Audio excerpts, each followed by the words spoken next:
A second display plan would be to display by price.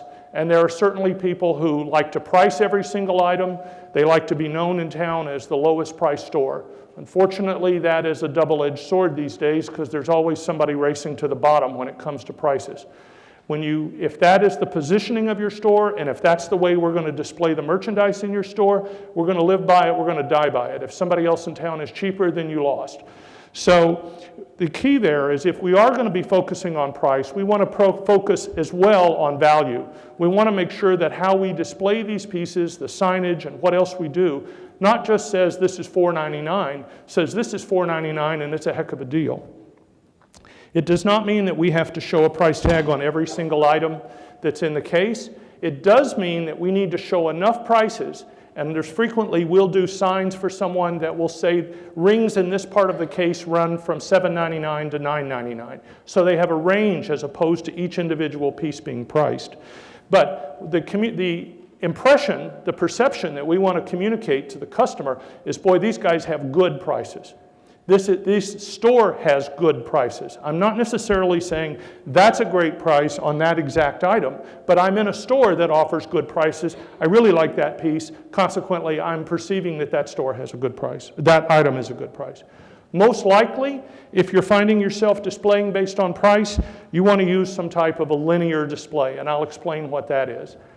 Here's an example of a small sign used with a jewelry box that tells a little more, some carat weight information, something that goes to explain the value as opposed to just necessarily the price. The price is a number. The value is that number divided by the quality, and it becomes a factor.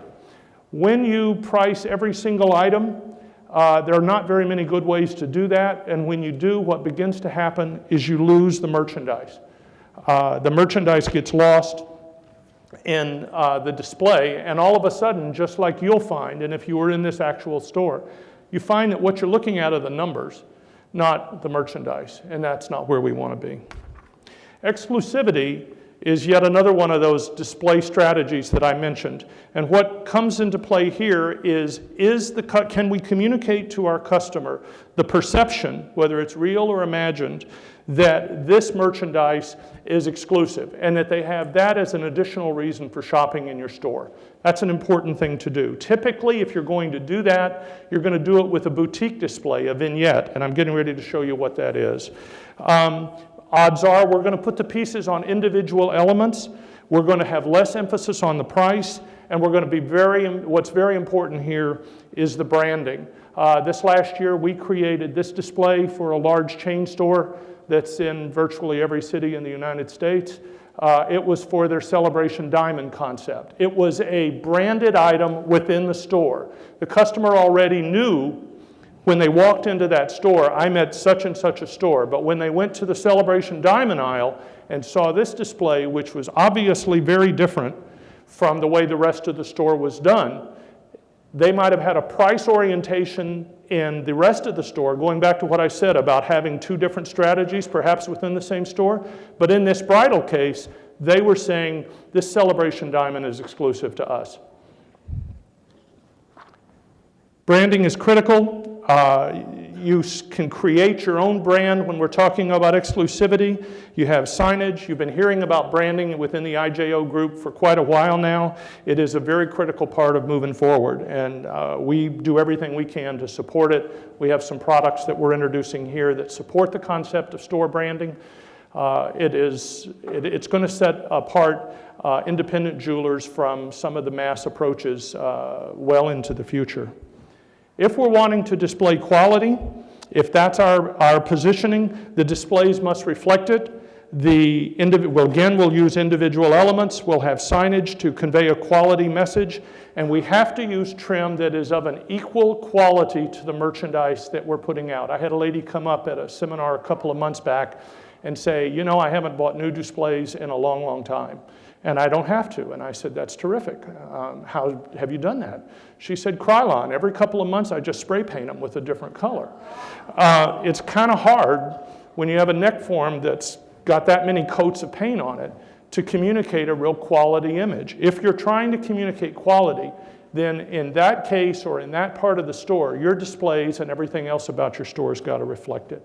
A presentation like this with varying colors and missing pieces is not what we're talking about.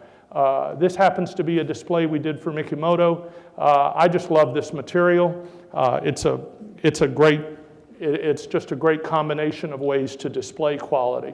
Let me tell you that within IJO, we're very fortunate to have Prestige Pack, to have L, to have Pacific Northern. These are people who do and produce displays every day.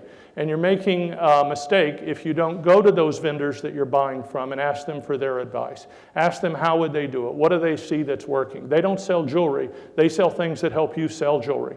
And to rely upon them as a resource within IJO, and those are some of the best companies, to rely upon their expertise. You don't have to do it, but you at least can listen to them and have them tell you what they're suggesting as an alternative.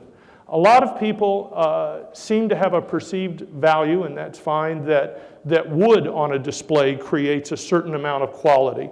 Wood can work. Where's my pointer? I'm a little concerned that because it can be so dark, if there's too much wood, it can be a little bit overwhelming. The other thing I like to stay away from are displays in which the wood has such a high contrast and there's so much of it that it distracts from the merchandise above. This is a Tranquility series we sell. We purposely designed it so that it has more of a minimal presentation and the frames just simply frame the merchandise. The last point I mentioned as a positioning is confidence.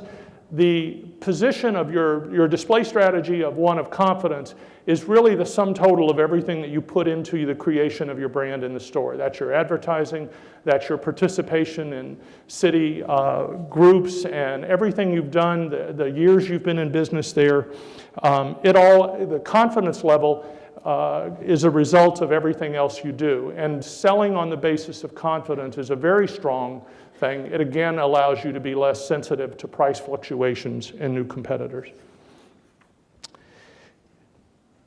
Your showcases, if confidence is the factor, your showcases need to reflect it. I'm going to move along here, number 9.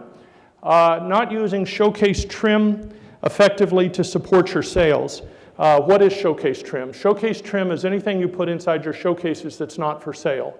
These are the flowers, these are statues, these are other items like that, or as we see commonly in your pearl case, it's the seashells. You never want to use trim in your store that is of a lesser quality than that's used by the customer in their own home. Let me repeat that. You never want to put trim inside your showcase that is something you got at Pier 1 for $4.99 if you're trying to sell a piece of jewelry next to it that's $499. You want what's in those showcases to be high quality because the quality of the trim elevates the merchandise. They may not be able to determine how much is that piece of jewelry worth, but it's sitting right next to something that really looks nice. You want to be careful not to overdo the trim in your case. You want to replace it every 3 months. Or move it around. It doesn't mean you throw it away, you put it away and bring it back out or move it to another case. And you want to make sure that it achieves the look, that positioning that you're trying to convey. I'm doing a series of articles for In-Store Magazine. The first one came out this month. There's 4 or 5 more to come, in which it's trim for Mother's Day, Father's Day, and it's been fun looking at the different kinds of trim that you might be able to do creatively. We just finished Father's Day, and we did a showcase with a bunch of plastic tools from Fisher-Price that were in the showcase. And trim can be a lot of fun. You just have to be careful and not let it get away from you. Great trim is a sign without words that says many things. This happens to be one of the ones from Bridal that you'll see in the magazine. These are a couple of pieces that we found that were interesting for Mother's Day for windows.